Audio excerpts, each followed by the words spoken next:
Apprendre Snap avec OSAPCase. Nous avons présenté dans la vidéo var basique comment initialiser une variable, c'est-à-dire comment lui affecter une valeur particulière. Pour cela, nous avons utilisé le bloc prend la valeur.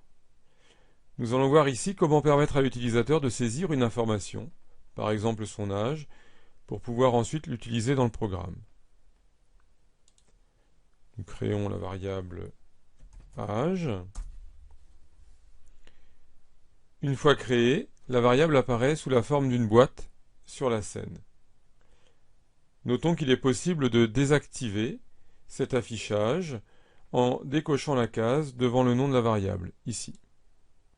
Ici, nous allons au contraire garder cette boîte, mais nous allons en modifier le mode d'affichage.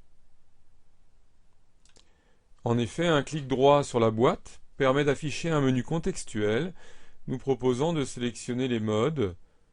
Normal, c'est le mode actuel.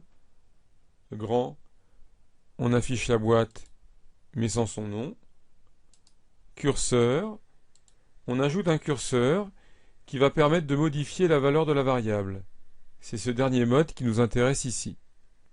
Une fois ce mode d'affichage activé, il est possible de préciser l'intervalle des valeurs disponibles. Nous allons mettre ici le min à 0 et le max à 120. Donc on voit que le curseur nous permet d'aller de la valeur 0 à la valeur 120. Avec cette méthode, l'utilisateur peut modifier cette valeur à l'aide du curseur.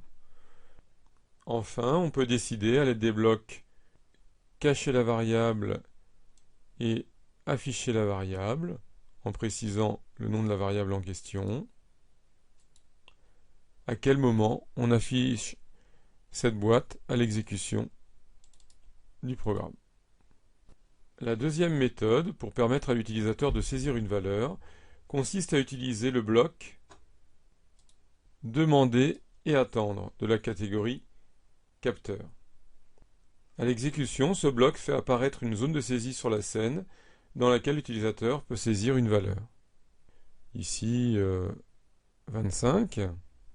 Une fois saisie, cette valeur est mémorisée dans la variable prédéfinie réponse que nous trouvons ici.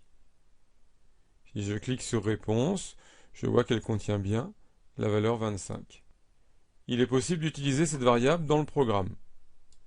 Par contre, le nom de la variable réponse est moins explicite que le nom âge que nous avons créé précédemment. Pour cela, il suffit de prendre le bloc prend la valeur et de transférer le contenu de réponse dans âge, ce qui donne à l'exécution. Ici, le programme me demande mon âge, 28.